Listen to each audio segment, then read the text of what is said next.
नमस्कार, आप देख रहे हैं इंडिया न्यूज का खास शो सबसे बड़ी अदालत और मैं हूं आशीष सिन्हा। मेरे पीछे आप ये तस्वीर देख रहे होंगे, ये तस्वीर है राम मंदिर की। 22 जनवरी की वो तारीख जब अयोध्या में भगवान श्री राम की प्राण प्रतिष्ठा की गई। ये मुद्दा हम इसलिए उठा रहे हैं क्योंकि ये जो पूरा मंदिर का निर्माण हुआ है वो अदालत से हुआ है, अदालत के फैसले के बाद हुआ है। अब एक और ऐसा ही मामला देश की अदालत में चल रहा है, वो मामला है ज्ञानवापी का, क्योंकि ज्ञानवापी का मुद्दा लगातार सुर्खियों में बना हुआ है। अलग अलग अदालतों की तमाम कार्रवाई हुई है। कानूनी दांवपेच और एएसआई की सर्वे रिपोर्ट के बाद इस मामले पर सभी की निगाहें टिकी हुई हैं। हालांकि पूरा मामला कोर्ट में है, लेकिन आज इंडिया न्यूज ज्ञानवापी पर सबसे बड़ी अदालत लगाई है। इंडिया न्यूज की अदालत में आप समझेंगे कि ज्ञानवापी पर मुस्लिम पक्ष की दलील क्या है, हिंदू पक्ष की दलील क्या है। साथ ही वो जानेंगे कि कौन से वो सबूत हैं जो सबसे बड़ी गवाही दे रहे हैं। इंडिया न्यूज की अदालत में आज सबसे बड़े मुद्दे पर सबसे बड़ी जीरा होगी, तो अगले 1 घंटे तक आप हमारे साथ बने रहिएगा, क्योंकि इंडिया न्यूज पर शुरू हो रहा है सबसे बड़ी अदालत। खास मेहमान हमारे साथ होंगे और उनका पैनल भी हमारे साथ होगा, जो हम चर्चा करेंगे इस पूरे मुद्दे पर, क्योंकि सर्वे की रिपोर्ट आने के बाद अब ज्ञानवापी मुकदमे की जो तस्वीर है वो बदल गई है। लेकिन उससे पहले हम चर्चा पर जाएं, एक ज्ञानवापी को लेकर पूरा विवाद क्या है उसको लेकर हमने एक रिपोर्ट तैयार की है। पहले आपको वो रिपोर्ट दिखा देते हैं। ये तस्वीर वाराणसी के ज्ञानवापी परिसर में मौजूद व्यास जी के तहखाना में कल देर रात पूजन की है।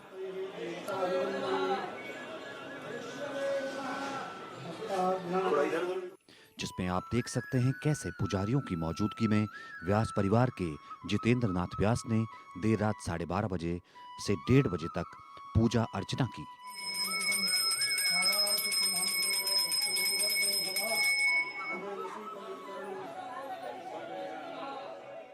इकतीस साल बाद व्यास जी के तहखाने में यह पूजा कराई गई, जिसमें दीप जलाकर गणेश लक्ष्मी की आरती उतारी गई। इससे पहले देखिए कैसे ज्ञानवापी कूप से पीतल के घड़े से जल लाया गया और व्यास जी के तहखाने का शुद्धिकरण किया गया।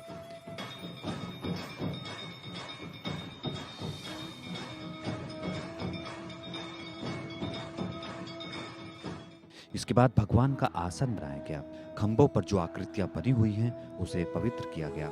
उसके बाद फूल अक्षत से मंत्रोच्चार कर पूजा शुरू हुई।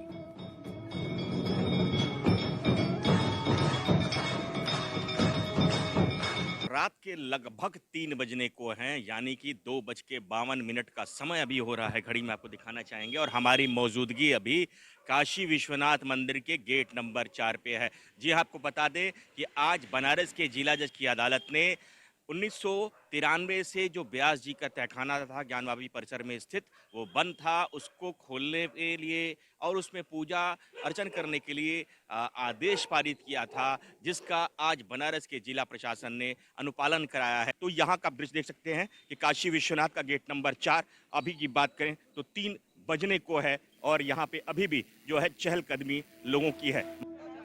ज्ञानवापी मस्जिद के व्यास तहखाने में पूजा पाठ की खबर जैसे ही भोले के भक्तों को लगी, मंदिर में लोग उमड़ने लगे।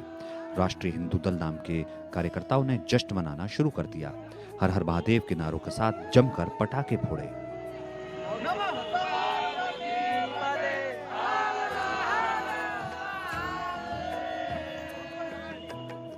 व्यास का तहखाना में पूजा करने की अनुमति दिए जाने पर श्रद्धालु खुश और भावुक नजर आए। नाम धीरेन्द्र प्रताप सिंह एडवोकेट है और मैं प्रतिदिन लगभग हम सभी लोग यहाँ जितने लोग साथ में हैं सभी लोग प्रतिदिन सुबह 3 साढ़े 3 बजे तक यहाँ मंदिर पर उपस्थित जाते हैं। बाबा का नित्य दर्शन करते हैं, इस पर दर्शन करते हैं और इच्छा प्रत्येक दिन यही रहती है कि आदि विश्वेश्वर नाथ का दर्शन हो। उनके नीचे जो अभी कल का आदेश श्रीमान जिला जज ने किया, उससे हमें बहुत ही ज़्यादा प्रसन्नता मिली। हम बहुत ज़्यादा भावुक भी हैं उस चीज़ से और उसकी कोई सीमा नहीं उस प्रसन्नता की कि हमारे देव, हमारे आराध्य, उनके दर्शन पूजन का हमें अधिकार मिल रहा है हम सभी को। और हम चाहेंगे कि जल्द से जल्द सभी के लिए, आम जन के लिए भी वो दर्शन पूजा के लिए खुल जाए और हम सभी उस का आनंद लें और उस आध्यात्मिक क्षण को जो है महसूस करें, प्रसन्न रहें। और मैं तो यही चाहूंगा कि जल्द से जल्द वो चीज़ खुल जाए, जल्द से जल्द।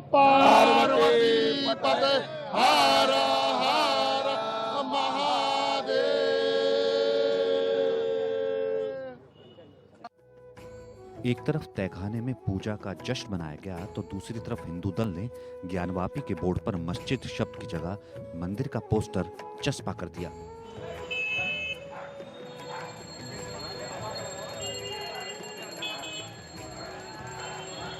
ज्ञानवापी मस्जिद का यह विवाद लंबे वक्त से चल रहा है। सर्वे में मिले सबूतों के बाद पूजा का अधिकार दूसरी बड़ी जीत है।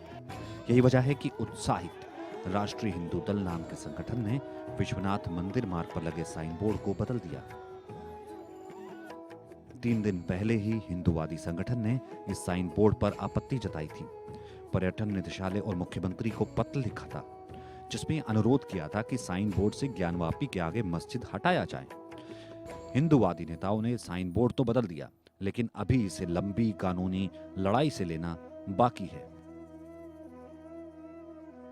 बुधवार आधी रात को कोर्ट के आदेश का अनुपालन कराने के लिए जिलाधिकारी, पुलिस कमिश्नर, मंडलायुक्त समेत भारी फोर्स के साथ ज्ञानवापी परिसर पहुंचे और नंदी के सामने की बैरिकेडिंग हटवाकर व्यास जी के तहखाने में पूजा करवाई।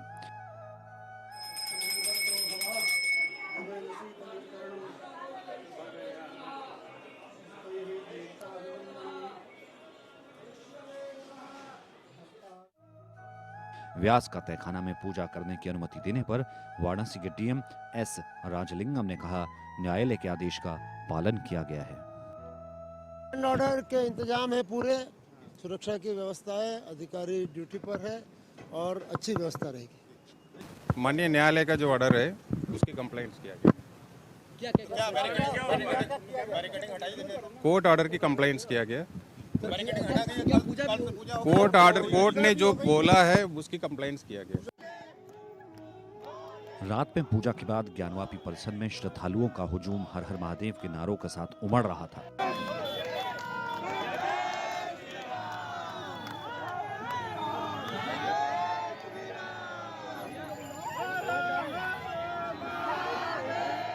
फिलहाल तहखाने के गेट के बाहर भारी सुरक्षा कर्मी तैनात है। आपको बता दें, नंदी के सामने 3 बाई 6 फुट का दरवाजा ग्रिल काटकर खोला गया है। यहीं से व्यास जी के तहखाने का रास्ता जाता है। ज्ञानवापी मस्जिद के वजूखाने के समक्ष विराजमान नंदी महाराज के सामने लगी बैरिकेडिंग को हटाकर रास्ता खोला गया है। साल 1993 में तत्कालीन समाजवादी पार्टी की सरकार के दौरान बैरिकेडिंग कर पूजा पाठ बंद करा दिया गया था।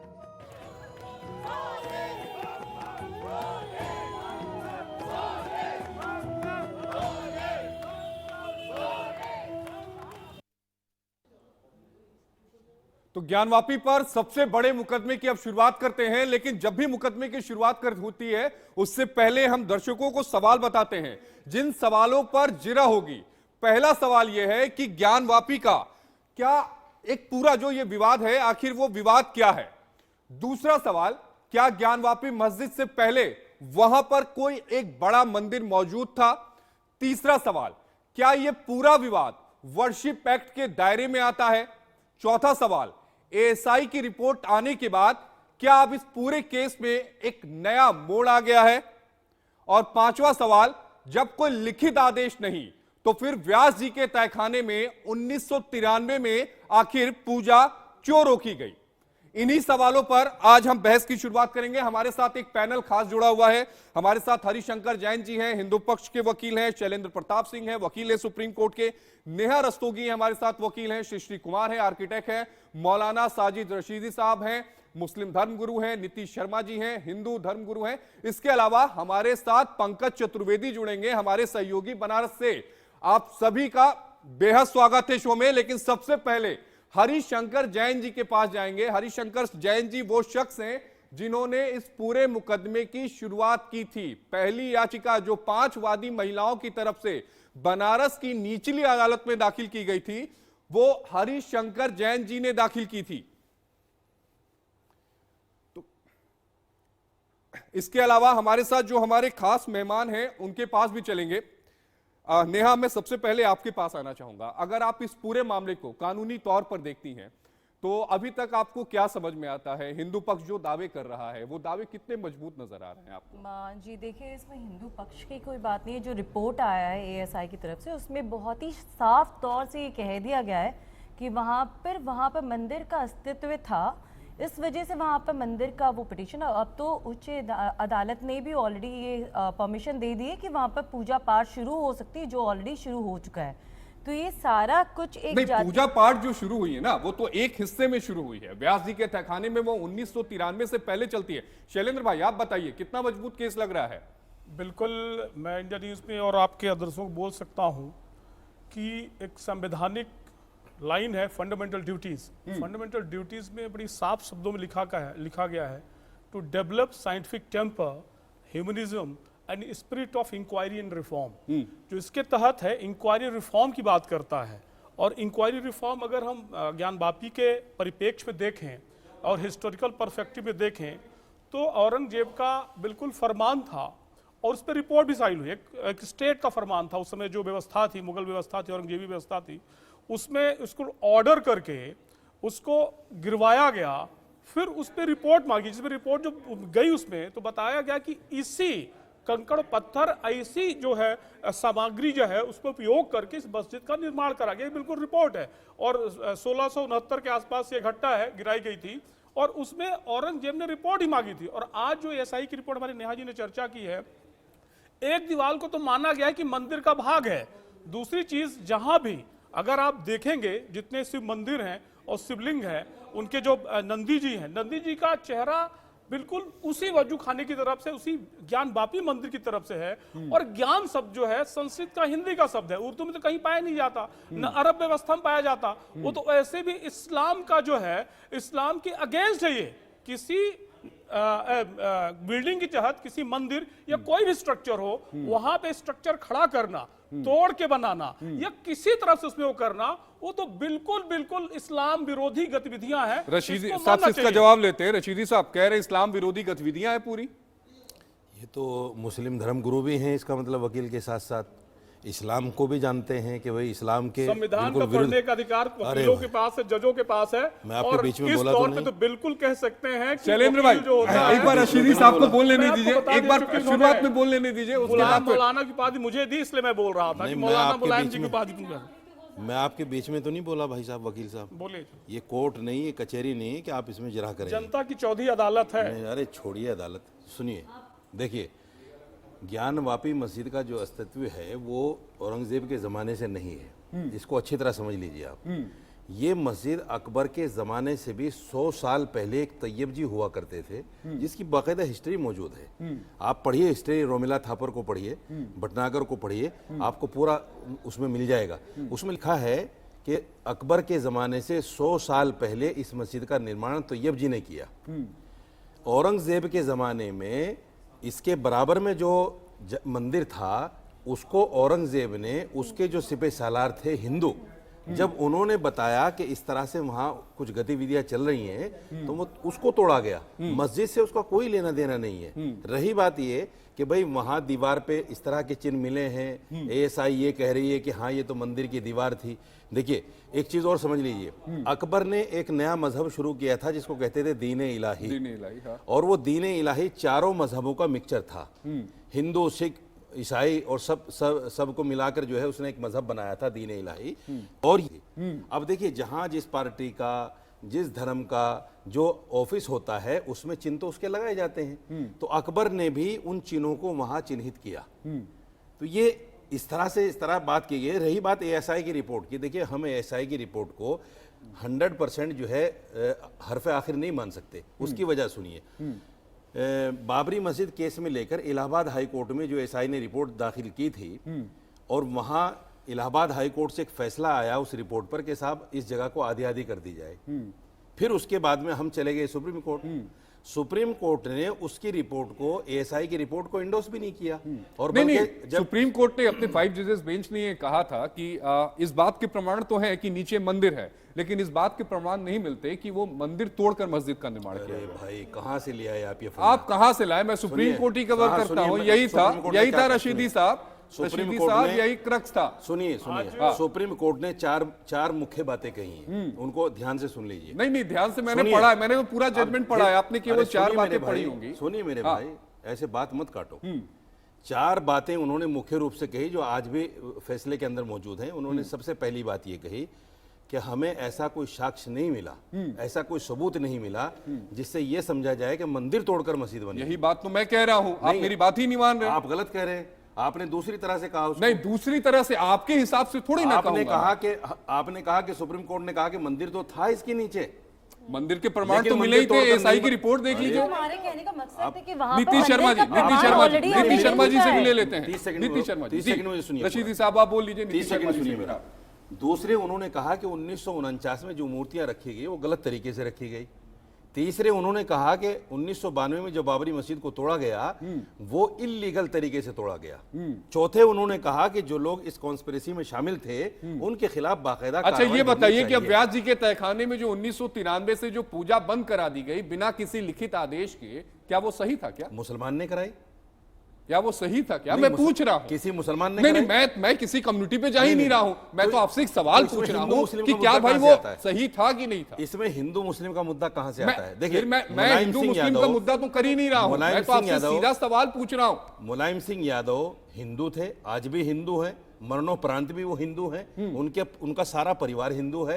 अगर मैं हरिशंकर जी के पास जाता हूं, तो उसमें मुसलमान हरिशंकर जी के पास जाता हूं। हरिशंकर जैन जी को हम टीवी पे लाते हैं, हरिशंकर जैन जी से सवाल लेते हैं। हरिशंकर जैन जी, हमारे साथ रशीदी साहब हैं जो ये कह रहे हैं कि जो मंदिर था वो औरंगजेब के टाइम में नहीं तोड़ा गया था, बल्कि वो अकबर के टाइम में वहां पर ऑफिस बनाया गया था दीन इलाही का।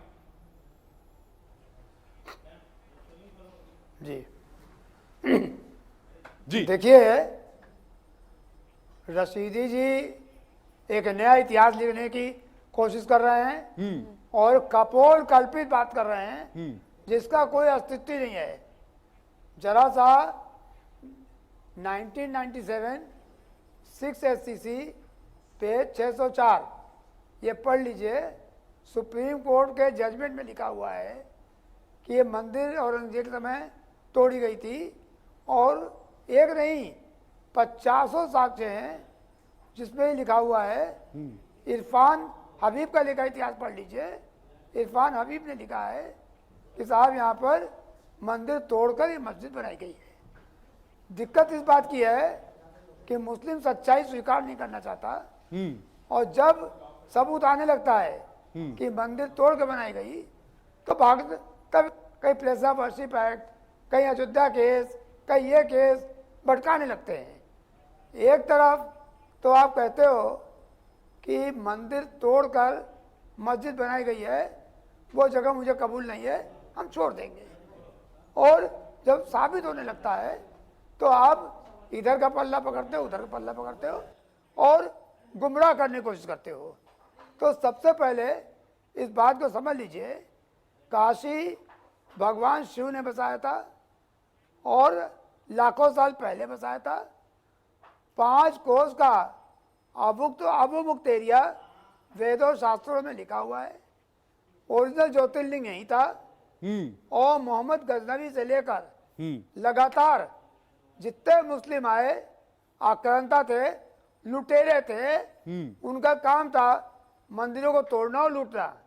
उसी क्रम में महमूद गजनवी से लेकर औरंगजेब तक लगातार ये मंदिर तोड़ा गया और बार बार हिंदुओं ने उसको पुनः बनाया। इस सच्चाई को कोई छोड़ नहीं सकता। आज भी जो पश्चिमी दीवार है वो चीख चीख कर कह रही है कि एक मंदिर की दीवार है और उसके खंभे जो लगे हैं वो सब मंदिर के हैं।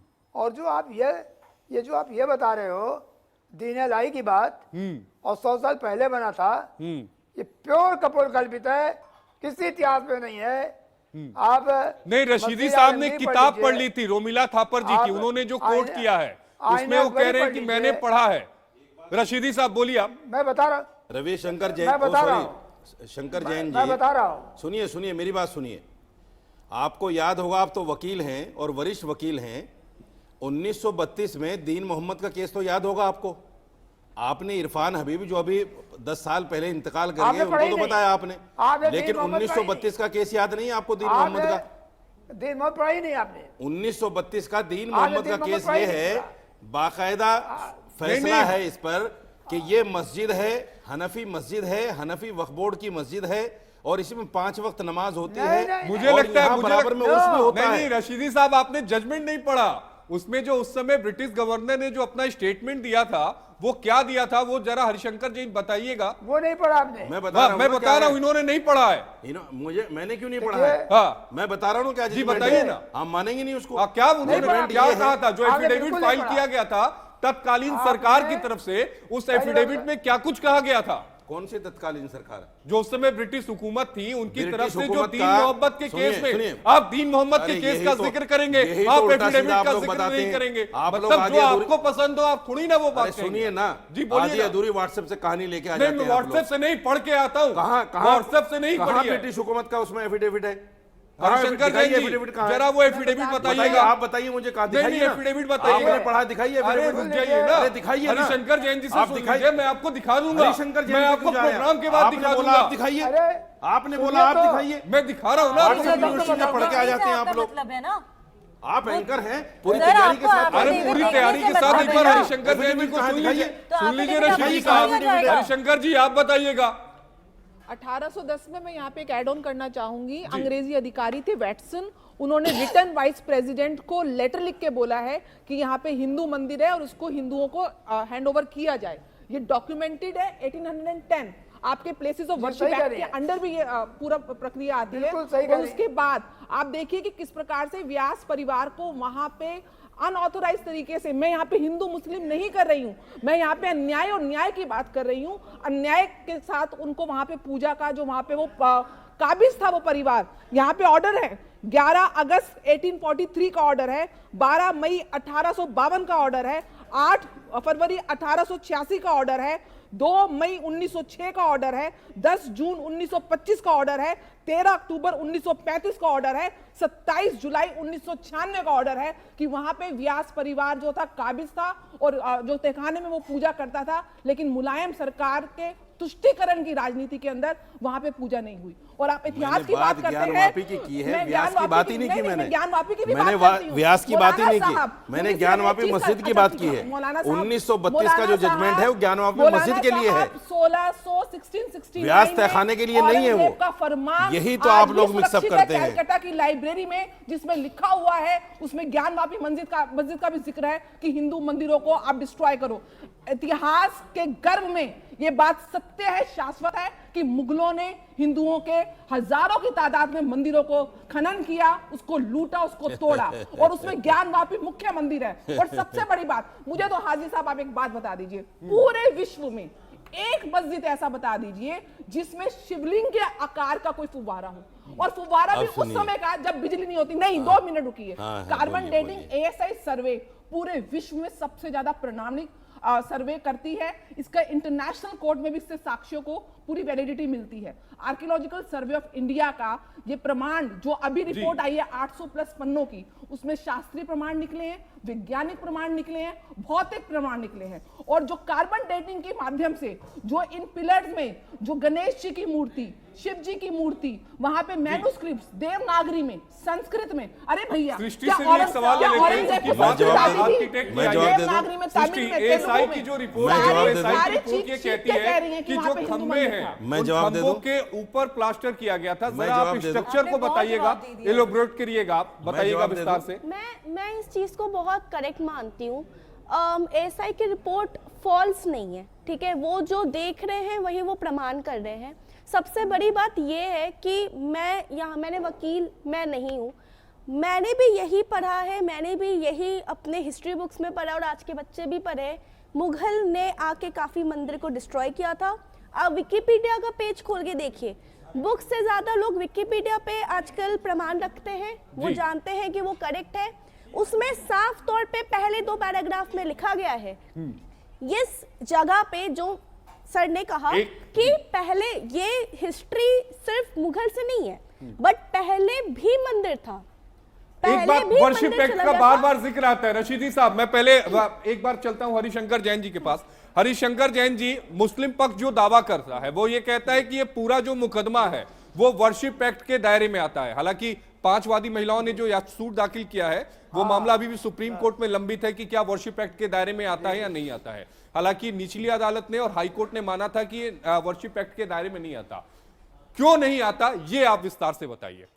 जी देखिए, मैं 2-3 बातें बड़ी साफ कर दूं कि जब मुस्लिम पक्ष देखता है कि मामला फंस रहा है और ये तो साबित होने जा रहा है कि मंदिर है, तो एक ही चीज उनका बचती है कि प्लेस ऑफ वर्शिप एक्ट का सहारा लेते हैं।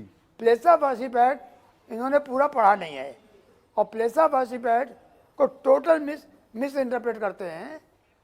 रिलीजियस स्वरूप क्या है, धार्मिक स्वरूप क्या है बिल्डिंग का, ये कानूनन तय होगा। अगर आप मस्जिद कहते हैं, हम मंदिर कहते हैं, तो कोर्ट उसको डिसाइड करेगी कि इसका धार्मिक स्वरूप क्या है। आपके मस्जिद कह देने से यह मस्जिद नहीं हो जाएगी, या मेरे मंदिर कहने से मंदिर नहीं होगी। कोर्ट डिसाइड करेगा साक्ष्यों के आधार पर कि यहाँ पर वास्तव में यह मंदिर है कि मस्जिद है, नंबर 1।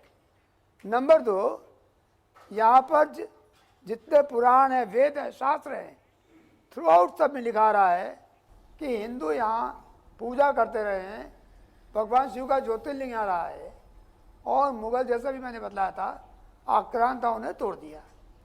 मैं एक चीज स्पष्ट करना चाहता हूँ, सुप्रीम कोर्ट ने अयोध्या केस में साफ साफ कहा है कि मंदिर तोड़ने से मंदिर समाप्त नहीं होता, मंदिर का अस्तित्व खत्म नहीं होता। बड़ा सीधा कहा है हरिशंकर जैन जी, बड़ा सीधा कहा है कि मंदिर का अस्तित्व खत्म नहीं होता। बिल्कुल साफ कहा है, खत्म नहीं होता, और वो मंदिर हमेशा चलता रहेगा। रशीदी साहब बताइए, अयोध्या के जजमेंट का जिक्र कर रहे थे ना, अयोध्या का जजमेंट साफ कहता है कि भाई मंदिर का अस्तित्व खत्म नहीं होता, वर्शिप एक्ट के दायरे में नहीं आएगा, क्योंकि वर्शिप एक्ट मूल संरचना की बात करता है, वो तो मंदिर की है। बहन ने एक बात कही कि मुसलमानों ने मंदिर तोड़े हैं, मैं भी मानता हूँ। मैंने मुसलमान नहीं कहा था, मैंने मुगल कहा था। आप मेरे को मिस इंटरप्रेट कर दो, मुगल मुसलमान ही थे, आप मिस इंटरप्रेट कर दो, कम्युनिटी को ब्लेम कर दो। मैं कहना चाहता हूँ, वो सुनो, ये बहस का मुद्दा नहीं, आपने मेरे आप कोर्ट में को गलत मत करो। सुन तो लीजिए, पूरे कौम को बोल रहे मुसलमान ने नहीं तोड़ा था, इन्होंने जो बोला। अरे भाई बात तो सुन लीजिए, जो मैं कहना चाह रहा हूँ वो तो सुन लीजिए। लेकिन जो आप बात कहना चाह रहे हो तरीके से आप कहो तो ज्यादा नहीं सुनने है। में भी अच्छा लगेगा ना। देखिए, जितने भी मुगल बादशाह हुए हैं वो इस्लामिक बादशाह नहीं थे, ये समझ लीजिए आप। वो सिर्फ बादशाह थे, नाम के मुस्लिम थे उस जमाने में। उनसे पहले भी सन 6 में चले जाइए आप, 6ठी सदी में आप हिंदू राजाओं को देख लीजिए, हिस्ट्री उठाइए, आप पढ़िए। हिंदू राजाओं ने भी जब अपने प्रतिद्वंदी को, अपने दुश्मन को हराया। नहीं रशीदी साहब, आप वहां कहां चले जाते हैं? यहाँ बात मूल संरचना की आ रही है, आप मूल संरचना की बात नहीं कर रहे हैं। अब देखिए, आप सच्ची बात जा रही थी, आप बीच में आ गए। सच्ची बात जा रही थी, आप बीच में आ गए। नहीं रशीदी साहब, जो आपको पसंद हो वो बात थोड़ी ना कहेंगे। नहीं रशीदी साहब, बुलाते क्यों? रशीदी साहब नहीं रशीदी साहब, मूल संरचना की बात हो रही है। नहीं रशीदी साहब, सवाल कीजिए, मैं जवाब दूंगा। दो सवाल से भाग रहा हूं, मूल संरचना को लेकर सवाल बीच में क्यों बोलते हैं? मैं वही कह रहा हूं, आप दूसरी जगह जा रहे हैं, दूसरी जगह जा रहे हैं। हमें समय भी देखना पड़ता है ना रशीदी साहब। रशीदी साहब, हमें समय भी देखना पड़ता है। उन्होंने मूल संरचना की बात उठाई, उन्होंने अयोध्या का मुद्दा उठाया। ये कौन सी एंकरिंग है भाई? जब सच्ची बात जाने लगे तो बीच में घुस जाओ। अरे हमें भी बोलने तो दीजिए। रशीदी साहब, अगर देखा जाए तो सबसे ज्यादा आप ही को बोलने का मौका मिल रहा है। नहीं दे रहे हो, मैं तो बीच में आपने कभी 5 आ रहा हूं, वर्सेस सबसे ज्यादा बोलने का 5 वर्सेस 1 बल्कि 6 वर्सेस 1 आप भी उन्हीं के साथ हैं। नहीं मैं 6 लोग एक तरफ, मैं अकेला एक तरफ, और फिर भी बोलने नहीं दे रहे हो। केवल तथ्य को सामने रख रहा हूं। मैं सबका जवाब देने, सुनिए, मैं सबका जवाब देने को तैयार हूं, शर्तें मेरे जवाब सुनिए। नहीं जवाब तो जब मैं आपको सुन रहा हूं तो मेरा भी सुनिए। बिल्कुल ये तरीका नहीं हुआ करता। उन्होंने कि आप 5-6 आदमी एक तरफ खड़े हैं, मैं अकेला एक तरफ, और फिर भी बोलने नहीं दे रहे हो मुझे। अरे मुझे बोलने तो दो यार। रशीदी साहब, ज्ञान कभी उधर से बोलती है, कभी इधर से बोलती है, कभी आप बोल जाते हो। ये कोई तरीका हुआ डिबेट करने का? क्योंकि अंत में विजय सत्य की होती है। आप बोलिए रशीदी साहब। संविधान भारत की सनातन धर्म है, हिंदुस्तानी के सत्य है। तो शास्त्र प्रमाण। रशीदी साहब, पहले ज्ञान वापी डिफेंड नहीं कर पाए तो औरंगजेब गए, औरंगजेब डिफेंड नहीं कर पाए तो फिर अकबर पे ले गए, तीन इलाही। ये आपके साथ नहीं है क्या? तीन इलाही पे ले गए, अब ये आपके साथ नहीं है क्या? नहीं कर पाए। नहीं, ये आपके साथ नहीं है क्या? अरे ये बोल रही थी, इनका सुन लीजिए। क्या अकबर पुराने हो गए क्या? ये तो आपस में लड़ साफ तौर गए। पे बताओ क्या लड़ने चाहते हैं। हैं? नहीं रशीदी साहब, यही तो आप चाहते हैं। रशीदी साहब आप सवालों का जवाब नहीं दे रहे हैं। यहाँ कोई नहीं लड़ रहा है, यहाँ सीनियर सत्य और झूठ की हरिशंकर बात है। जैन जी ने बड़ा सीधा सा एक सवाल उठाया और कहा कि अयोध्या जजमेंट बड़ा साफ कहता है कि एक बार जो मंदिर है वो मंदिर का स्वरूप नहीं बदलता। मैं उस पर पूछ रहा हूं आपसे सुन सवाल। लीजिए ना, और जब जो दूसरा सवाल मुझे बोलने दोगे तभी जी, तो जवाब बोलिए दूंगा। आप पहले आप सुनिए, इस पे बोल लीजिए। अब हरिशंकर जी को पूछ लीजिए कि जहां रामलला की मूर्तियां 1949 में प्रकट हुई थी, जहां से बाबरी मस्जिद को 1992 में गिराया गया, क्या मंदिर उसी जगह बनना है? मंदिर तो उस 67 एकड़ पे बनना है जो 1993 में नरसिम्हा राव सरकार ने एक्वायर की थी। वहां तो मंदिर ही नहीं बनना है और आप बोल रहे हैं बीच में आपको यही पता नहीं मंदिर कहां बनना है। गर्भगृह कहां है? नहीं, जब नहीं, तो आप गर्भगृह देखिए, वहां था, आप- जब मस्जिद का बीच का नहीं। गुंबद जहां था वहां गर्भगृह हरिशंकर जैन जी, आज गर्भगृह से हरिशंकर 3 जैन जी, किलोमीटर सवाल दूर है। हरिशंकर जैन जी से ले उससे लेता 3 हूं। किलोमीटर आपका दूर सवाल है। हरिशंकर अब जैन जी से गर्भगृह ना, बदल गया। हरिशंकर जैन जी अब से गर्भगृह ना, बदल गया। हरिशंकर जैन जी से सवाल ले लेता हूं। हो गए फिर रशीदी साहब, मैं हरिशंकर, आपने सवाल हरिशंकर जैन अब से हो किया गया ना, काम आपका। हरिशंकर जैन जी जवाब ये कोई तरीका हुआ? अयोध्या के टॉपिक को यहाँ पर नहीं लाना चाहिए। क्यों नहीं लाना? हरिशंकर जैन जी इसका जहां जवाब गर्भगृह दीजिए। नेहा रशीदी साहब रुक जाइए, नेहा जहां रुकिएगा। गर्भगृह था, हरिशंकर जी आप मस्जिद जवाब तोड़ी, क्यों नहीं बन रहा है? दीजिए। एक मिनट रशीदी साहब, नेहा एक मिनट रुक जाइए। हरिशंकर जैन जी इसका जवाब आप दीजिए। जी देखिए देखिए बिल्कुल सही बात यह है कि मंदिर उसी जगह बन रही है जहाँ की मूल रूप से मंदिर की पूजा हो रही थी 1949 के पहले से और उसके बाद तक। कोई बिल्कुल भटकाने वाली बात है कि वहाँ मंदिर नहीं बन रहा है, बिल्कुल गलत है। कृपया गलत तथ्यों को करके लोग भटकाइए नहीं। मैं देख के आया हूँ और जो मंदिर बना है नया, उसका गर्भगृह वहीं पर है जहाँ पर पुरानी मंदिर 1949 के पहले से उसके बाद तक पूजा होती चली आई है। मैं स्पष्ट करना चाहता हूँ, ये भ्रम फैलाने वाली बात है, भ्रम न फैलाइए। दूसरी बात यह है कि यहाँ भी मस्जिद हटाकर, तथाकथित जो मस्जिद है इसको हटाकर भगवान शिव का भव्य मंदिर बनेगा, जहाँ ज्योतिर्लिंग यहाँ पर था और यह जगह भगवान शिव की है। इसको आप ले नहीं सकते हैं क्योंकि सबसे पहले who is prior in time ये डिसाइड होना है। जो मूल रूप से अगर मंदिर का ढांचा था तो उसका धार्मिक स्वरूप मंदिर का ही रहेगा, न प्लेस ऑफ वर्शिप अप्लाई करेगा और न आपकी कोई झूठी कहानी कहीं बीच में आएगी। सीधी सी बात है कि ऐसा ही रिपोर्ट आ गई है और जितने ऐतिहासिक तथ्य हैं, आलमगिरी है, मसीह आलमगिरी और जितने तथ्य हैं सब चीख कर कह रहे हैं कि यह मंदिर था जिसको तोड़कर यहाँ पर यह ढांचा तैयार किया गया। और एक ढांचा कभी मस्जिद नहीं हो सकता। मस्जिद होने के लिए जरूरी है कि प्रॉपर्टी वक्फ हो और वक्फ वही कर सकता है जो जमीन का मालिक हो। वाकिफ को जमीन उसके मालिकाना हक होना चाहिए। इस जमीन पर मालिकाना हक केवल देवता का है, भोलेनाथ का है, डेटी का है और किसी भी मुस्लिम का इस पर मालिकाना हक नहीं है। लिहाजा ये वक्फ प्रॉपर्टी, लेकिन वो मानने के लिए तैयार नहीं है रशीदी साहब। हमारे दो सहयोगी हैं जो तस्वीरों के माध्यम से जो एएसआई की रिपोर्ट है और वहां से क्या कुछ मिला है वो बताएंगे, फिर डिबेट को कंटिन्यू करते हैं। आशीष और सहबाज हमारे साथ हैं। आशीष जरा बताइएगा कि एएसआई की रिपोर्ट में क्या कुछ मिला है, व्यास जी के तहखाने में पूजा कैसे शुरू हुई है और सबूत दिखाइएगा। आशीष, मैं आपको बताऊं कि जो व्यास जी का जो तहखाना है वो तहखाने के अंदर तमाम चीजें मिली हैं। वहां पर पुरानी चीजें हैं, पिलर्स हैं, तमाम चीजें हैं और उसके अंदर अब जो है हनुमान जी की पूजा हो रही है, माँ लक्ष्मी जी की पूजा हो रही है, इसके अलावा विष्णु जी की पूजा हो रही है। तमाम चीजें उसके अंदर अब रखकर पूजा हो रही है। जो 31 साल पहले तक होती थी पूजा, वैसे ही पूजा वहां हो रही है। शहबाज, अब हम जो वो एक सबूत जो है, ये सबूत दिखा रहे हैं हम लोग कि 8वां सबूत क्या है, 7 और 9वां सबूत क्या है, ये सारे वो सबूत है जो इसके अंदर बताए गए हैं। दरअसल बात ये है कि इस वक्त ज्ञानवापी पर जो सबसे बड़ा है वो इंडिया न्यूज दिखा रहा है। पहला सबूत है विष्णु गणेश शिवलिंग की मूर्ति वहां पर मिली है। दूसरा सबूत है हिंदू धर्म और सनातन से जुड़े हुए 34 साक्ष्य वहां पर मिले हैं और इसके अलावा यहाँ पर चीजें मिली है और भी तमाम जो चीजें हैं वो वहां पर मिली है। और ये चीजें मिलने के बाद ही वहां पर जो कोर्ट जो है आगे पहुंचा है और जो हमने तस्वीरें भी दिखाई है कि वहां पर जो है तहखाने में अब एक तरीके से जो है पूजा शुरू हो चुकी है। पूजा जो हुई है वो बड़ी खास तरीके से हुई है क्योंकि 7 दिन का शहबाज जो टाइम था कोर्ट ने दिया था, लेकिन योगी सरकार ने आनन फानन में तुरंत एक्शन लेते हुए रात में ही 12:30 बजे से 1:30 बजे तक पूजा करवाई वहां पर।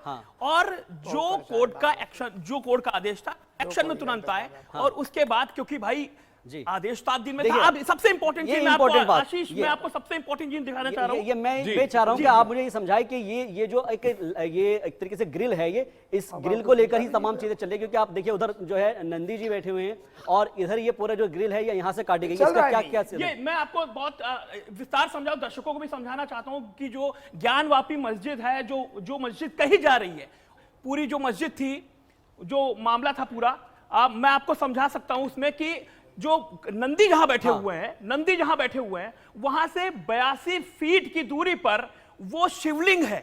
जिसको कहा जा रहा है कि वो शिवलिंग है, कहा जा रहा है कि वो शिवलिंग है 82 फीट की दूरी पर।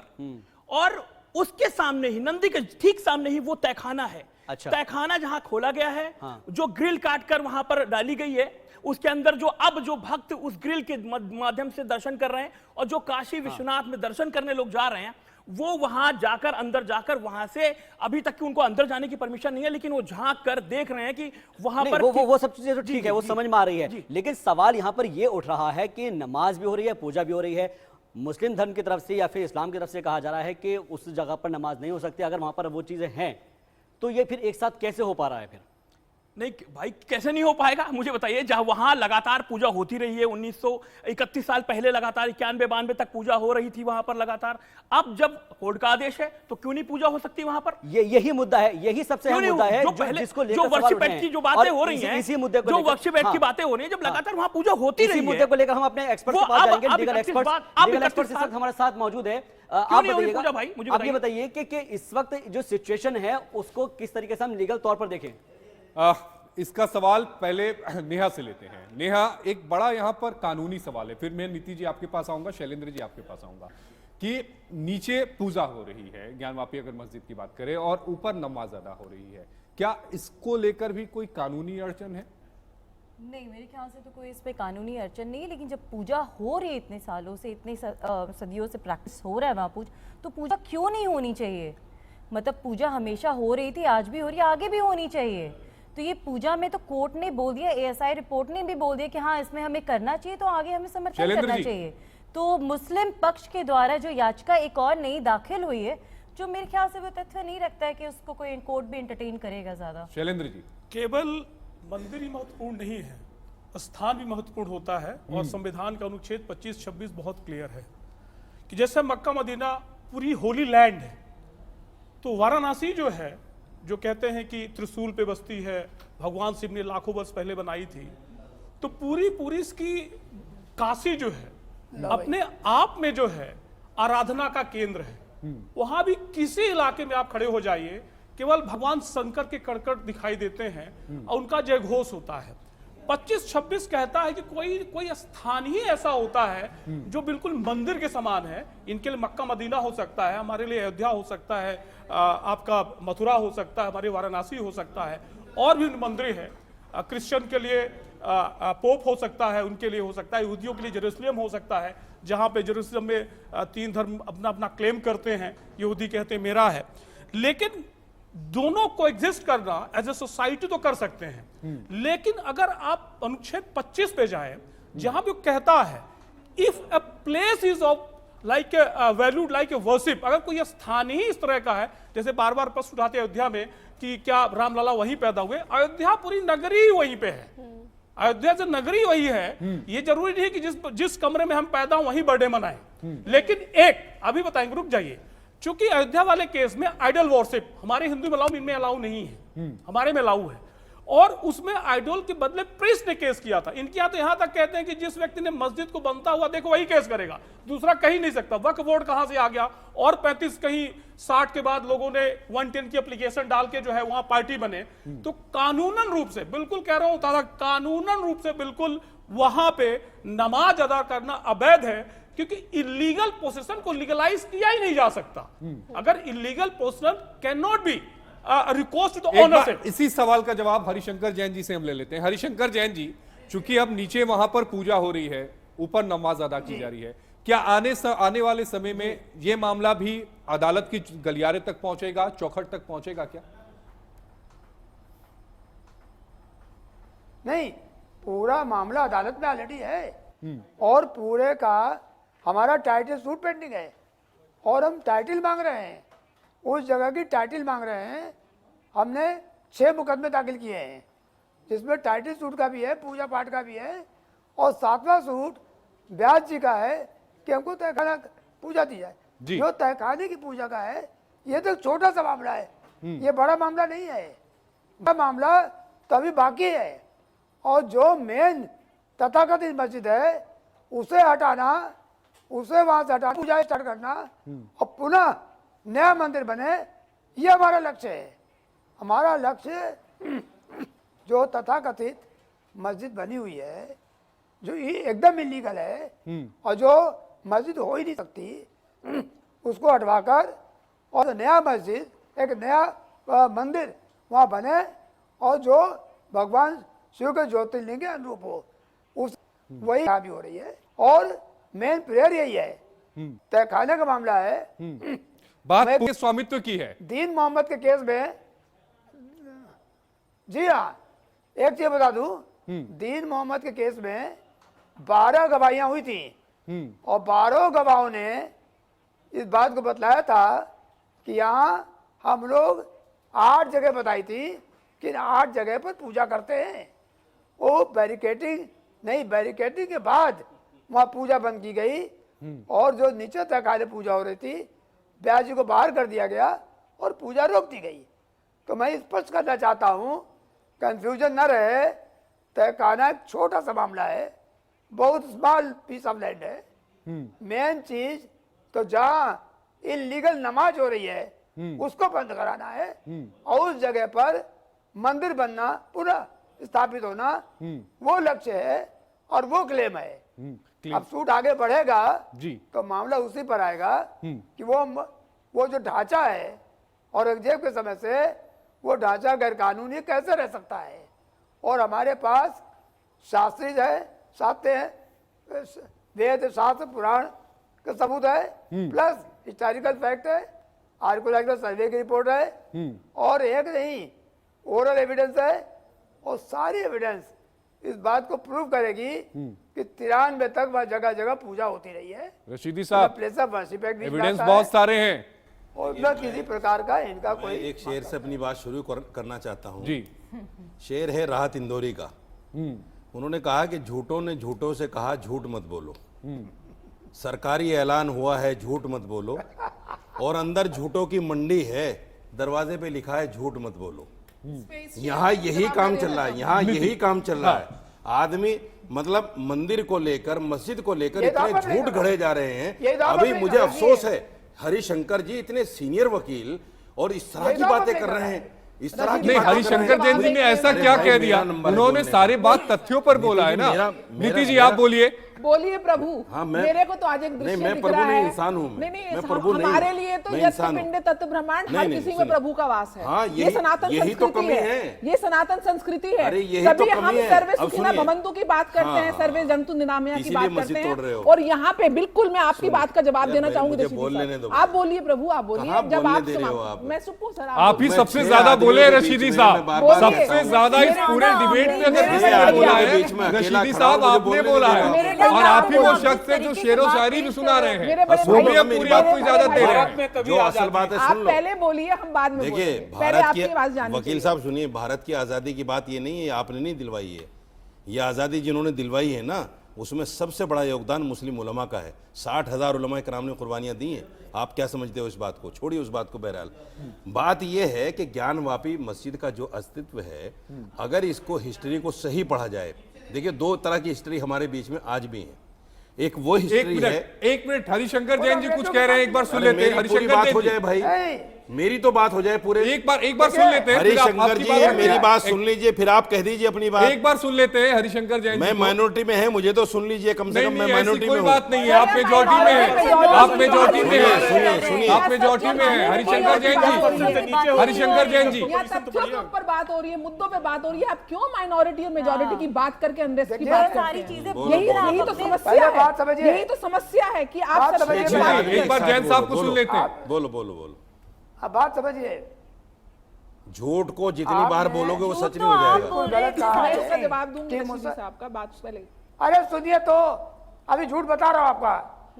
आप जो कह रहे हो कि मुसलमानों ने आजादी के लड़ा, मुसलमानों ने पाकिस्तान बनाने के लिए लड़ा और पाकिस्तान ले लिया, और इसीलिए लिया था कि हिंदुओं के साथ वो नहीं रह सकते हैं, इसीलिए जिन्ना ने किया था। अब जिन्ना और पैदा होने की कोशिश कर रहे हैं। अब देखिए कितना बड़ा झूठ बोल रहे हैं टीवी पे बैठ के। नहीं चलने देंगे। अरे आपको हर चीज झूठ लगती है, जबकि दिक्कत आजादी यही है रशीदी साहब, मुस्लिम, आपको ईसाई, कोई भी तथ्य बोल दिया जाए तो आपको झूठ लगता है। सबका बराबर का हक है कि नहीं है? रशीदी साहब, मिलकर लड़ाई लड़ी। हरिशंकर और जैन जो जी, कुछ पाकिस्तान पलों के लिए आपको आजादी के रोकूंगा बाद की बात क्योंकि है। मुद्दा बहुत बड़ा है। कुछ